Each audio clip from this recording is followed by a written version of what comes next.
La solitude du leader Charlie Dalin, interrompue quelques instants. Incroyable, François Gabard et son catamaran au milieu de l'Atlantique. Et voilà, si on avait essayé, on n'aurait pas réussi.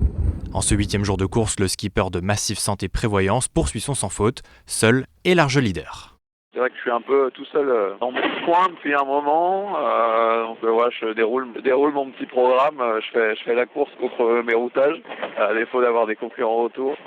Voilà, j'ai dû gérer ce passage sous l'anticyclone, hein. Donc effectivement c'est une route plus courte mais avec du près. Là c'était assez calme là, en l'état de la mer depuis mon M de Massif là, et là on approche c'est un peu plus devant aujourd'hui là, et c'est un petit peu plus un petit peu plus devant et un peu plus de mer, ça secoue un petit peu plus qu'il a pu arrêter pendant ces derniers jours. À près de 350 000 de Charlie Dalin, la tête de la flotte des sudistes est menée par Thomas Ruyant, Sam Goodchild, Jérémy Bayou et Sébastien Simon. Le quatuor se prépare à négocier le passage de plusieurs dépressions à l'est des Açores. Ça vient de monter à 26 nœuds, on est au pré.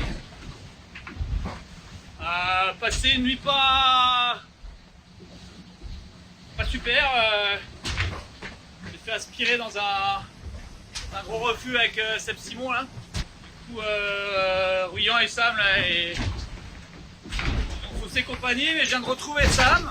Au nord-ouest de l'archipel portugais, 17 skippers sont éparpillés sur près de 400 000 nautiques. Le groupe du milieu progresse en bordure de l'anticyclone et surveille la progression de ce dernier, qui s'annonce comme le juge de paix de cette fin de course. Avant-hier soir, il y a eu cette option d'aller dans le nord, mais bon, c'était vraiment un peu un pari et je pense que je perds beaucoup par rapport à si j'étais allée au sud des Açores, mais par contre c'est sûr que je vais avoir beaucoup moins de vent fort. En vrai, je suis pas très fan de mon option et c'est toujours un peu dur en tant que compétiteur de se mettre un peu une balle dans le pied volontairement, mais ça va, c'est pas non plus cata, puis je suis avec un groupe donc il y a du jeu, il y a de la régate et tout ça. Tout va plutôt se jouer sur la façon de passer la dorsale et ensuite derrière si on arrive à bien accélérer pour arriver jusqu'à l'arrivée.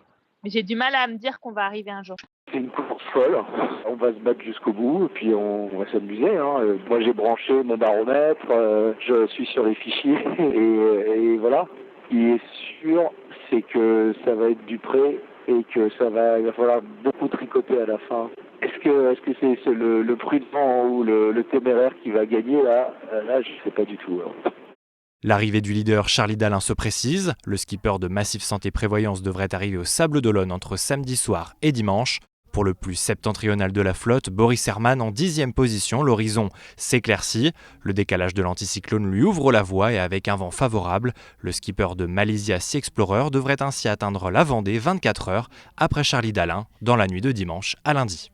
En 19e position, on retrouve Denis Van Winberg. Après avoir constaté une infiltration d'eau dans sa soute à voile, le skipper belge navigue désormais avec la quille au milieu, réduisant de fait l'allure de son IMOCA Dieteren Group.